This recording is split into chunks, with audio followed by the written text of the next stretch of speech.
Right. Hello, Em. Hi, How you right? you doing? Good, thank you. You okay? Lynn, you all right?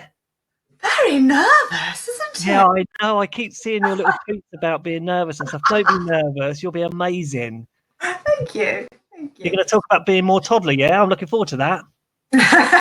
Yeah, everybody needs to be a little bit more toddler. Yeah, I see you've got the obligatory bookcase in the background as well. That's nice. Well, apparently only because if I flip it around the other way, you can see the garage door, which is slightly less impressive. All right, fair enough. Yeah. What's the shield for? It's an interesting shield there. Is that Oh, something? that's my daughter's athletics thing. It's nothing to do with me. I've All won. right, I live vicariously through her. lovely. Right, I'm going to disappear and you carry on, Emma, yeah? Okay, thank you. Hello, hi, I'm Emma Turner. I'm so excited to be here. Thank you, Ed. Thank you, Graham, for organising this. It's been absolutely brilliant so far. And hopefully a lot of what I'm going to say today links with loads of stuff that's been said already by some of my absolute educator heroes. So here we go. I wanted to talk about flipping the leadership narrative on its head, and not just for leadership, but for kind of for life and for living as well. And I wanted to talk about being more toddler. Now, I'm currently in a part-time leadership role, but I've worked part-time in leadership since 2004 and in co-headship from 2009 until 2016. And during the co-headship, I had 3 babies in 5 years. So I was constantly in and out of headship and leadership. And so was doing leadership kind of quite differently. And whilst I was doing that, nothing really resonated with my situation because I was having to do everything with fragmented thinking time. The networks that I was in at the time, sort of on maternity leave, didn't resonate with what I needed because mostly, although it was wonderful people, wonderful parents, highly qualified, amazing networks, if we didn't have the little children with us, we were mostly talking about getting the buggers to go to sleep. So I didn't have any networks that facilitated sort of educational leadership discussion, which is why things like the Maternity CPD project and GEC with flexible working now are so amazing. But I had a kind of a revelation in a ball pit at soft play one day with my 3 children, where I bumped into an old colleague who was talking to me and sort of saying, you know, you were always great, you're always going to do this, you're always going to do that. And I was so excited to see him that I didn't twig at first that he was basically talking about me in the past tense. Like, you were great until you kind of had a baby. So whilst I was sitting there in the ball pit with my 3 kids, 5, 2 and newborn, I suddenly thought, do you know what, it'd be really easy to step out now, to step out the education kind of game and just be at home with the children. But actually then I thought, well, 37% of the teaching profession who leave every year are women between the ages of 30 to 39. So actually, I don't want to be a statistic. And I looked at my 2-year-old and she was fearless. She was climbing everything. She was crawling everything. She was resilient. She was determined. Nothing was going to stop her. And I thought, do you know what? I need to be a little bit more like her. I need to be a little bit more toddler. And so it was then that I suddenly realised that in terms of leadership development and career development, there are kind of 4 horsemen of the apocalypse. There's imposter syndrome, where you feel like you really can't do it. There's the historical narrative around leadership, which says you have to be one person in one role at one time, doing it in one certain way. And then there's also the scale of emotional, physical and changes that happen to people. And it's not just through parenting, it's through caring for an elderly relative or a spouse or a period of ill health yourself or any life changes. And that takes its toll on people. I mean, look at us now, everything that we're doing during this coronavirus isolation lockdown, everything's been flipped on its head, and that takes a toll on us. And then there's the unspoken bias as well, especially for parents, especially for mothers, where you're meant to parent like you don't have children, so parent like you don't have a job, but work like you don't have children. So there's that unspoken bias. And so I looked at my toddler and I thought, I need to be like you, because actually you've completely changed my life. You've completely changed the way we live, everything in our home, the way we function as a family, and you've managed to effect whole-scale change, and you can't speak or even use the toilet properly. So how have you managed to do that?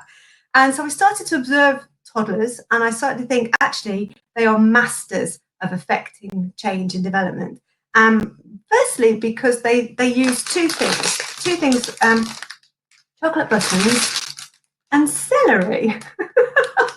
So first thing with toddlers is they have their chocolate buttons. And what I mean by that is if you've ever tried to take chocolate buttons off a child, you will know you basically need the skills of an international diplomat. It's so difficult because they are absolutely resolute about what they believe in and what they want and what matters to them. So actually, as teachers and as leaders, the thing that should drive us is understanding exactly what we believe in and what we want and what we will hold on to for grim death, like my 2-year-old in the post office queue where everybody was tutting like a guy at a counter.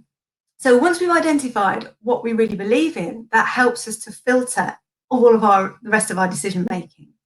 The other thing is celery, which is the things that you definitely will not stand for. Now, my 3 children are very different characters, but they are absolutely united as complete celery haters. And it doesn't matter what I do, what I try and put it in fricassee, casserole, whatever, they will not eat it. And so as leaders and teachers, we need to build teams around us who understand what we stand for and also what we will not stand for. Once we've identified that, brilliant, because that helps all of our decision making. And it helps us to know when to do things at the right time, what to say yes to, what to say no to. And toddlers are also brilliant, not only at knowing what they want and what they don't want, but actually they're great at seeking support. And what we need to do as teachers and leaders is to remember to seek support. For example, my 2-year-old had a nightmare the other night about a wizard eating them. Nice. Now, they didn't lie there and go, I must deal with this by myself, alone, in my bedroom. I must not disturb anybody. It was, Mummy! And so I was straight back in there, sort of comforting them and saying, it's all right, it's all right.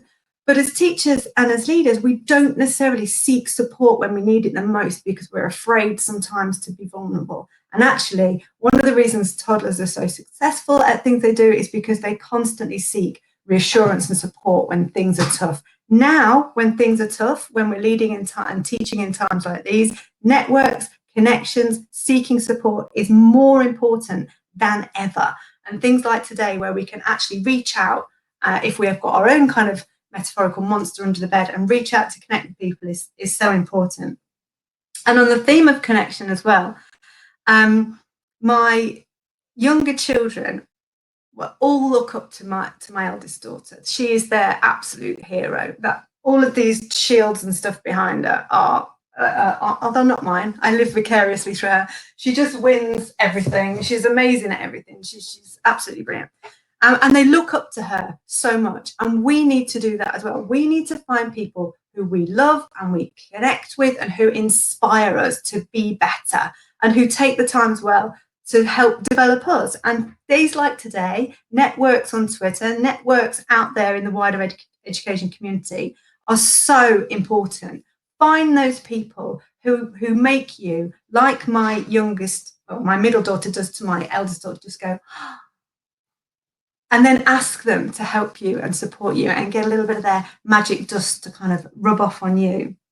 The other thing that toddlers do is they seek out change and they seek out challenge. They want to do different things every single day and they are fearless. And we need to channel that. Instead of thinking, oh, I could never do that, or I shouldn't do that because I'm not at the right stage, or that's just for that sort of person, actually think, I'm just going to have a go. I'm just going to do it. Because you never really get a toddler who says, no, this really isn't for me. I'm not going to have a stab at that. Most of them are like, I want to go, I want to have a go. So keep it fresh and be inspired by change and inspired by challenge. Because my colleague Phil Page always says, some you win, some you learn. Because if you have a go and it goes wrong, you learn something. If you have a go and it goes right, you win. So thanks, Phil. Some you win, some you learn. But be inspired by change, be inspired by challenge, and keep it fresh. If we do the same things all the time in our career and our lives, we never grow. And if we never grow, we never develop as a teacher or as a leader. So if we're never doing something different, we're never getting better. So it's kind of, as Sir John Jones says, find something to be up to. What are you up to at the moment? Because all great people are up to something. So find the thing that inspires you and be up to it. The other thing is to what toddlers do. They don't take themselves or life too seriously. They enjoy the silliness of life. Now, I'm not talking about enforced fun, which Kat Howard absolutely hates and berates me for constantly. But actually, in just enjoying the job and the of work and the life that we have, being silly, being light-hearted. Now, I'm not talking about walking into an HR meeting, which is terribly serious, and dressed as a clown or, you know, congering in.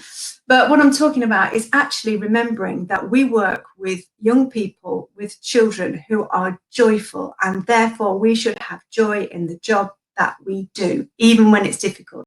And you can take your business seriously without being serious all the time. Toddlers very rarely sit there and go, I'm having a very serious moment. I've got to master using this spoon, so just leave me be. And neither do they, when they've mastered using the spoon, suddenly think, right, I must wear a business suit, sensible shoes, and type on some amazing tablet type thing or with a very expensive pen. They don't take themselves too seriously. They enjoy the process of learning.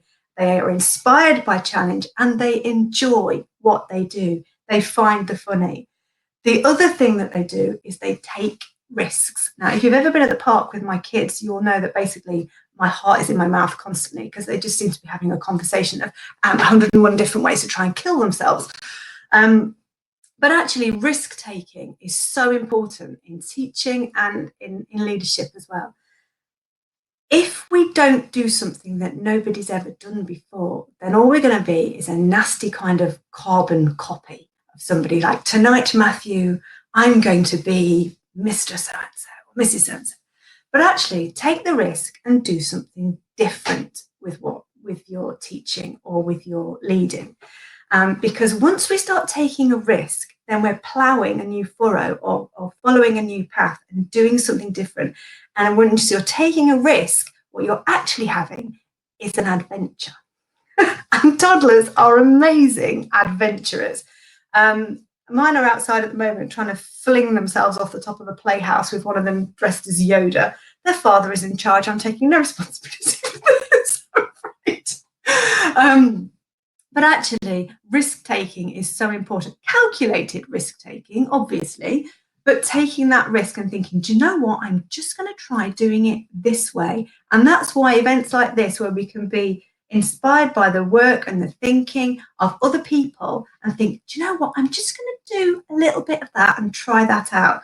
And if I could bottle the infectious sort of confidence and resilience of a toddler and give it to everybody, that would be my fantastic gift to everybody, because they are, I mean, my three are sleep thieves, which have ruined the way I look, but they are also a complete joy, because if you watch the way that young children work, they don't work. They are learning machines, absolute learning machines, but they do it with joy and positivity and fun and adventure. And that's what we need to do, is to channel all of this work that we do and package it up as an adventure, channeled through the filter of what do we believe in and what will we not stand for ever.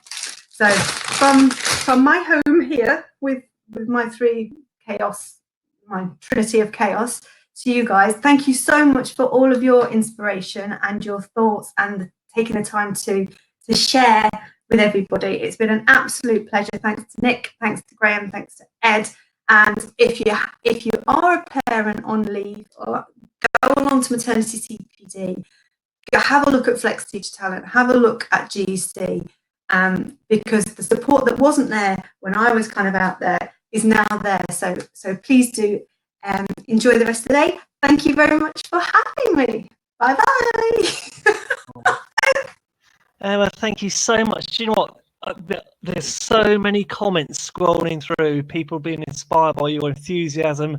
You're not your celery, but you're doing exactly your buttons. God, yeah. I can't stand celery. It's one of those things, again, like you say, it's one of those things. My mum tried to sneak it into casseroles and things like that, but I could always taste it. I always knew when it was there. Stringy devil of a veg. Oh, it's just awful, isn't it? Emma, thank you so much for taking the time out this morning, especially with your 3 lovely children.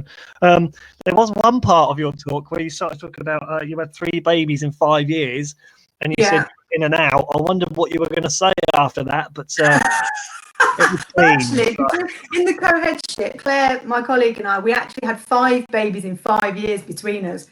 There was a magic chair. I think the caretaker smashed it to matchwood after. Always that magic chair in the staff room, isn't it? You sit on that and you get pregnant. I keep trying. Yeah. Thanks, Ian and Claire. Enjoy the rest of your day. Thank you so much for having me. Thank you, everybody. Bye-bye. Awesome. Thank you. Thank you. Bye-bye.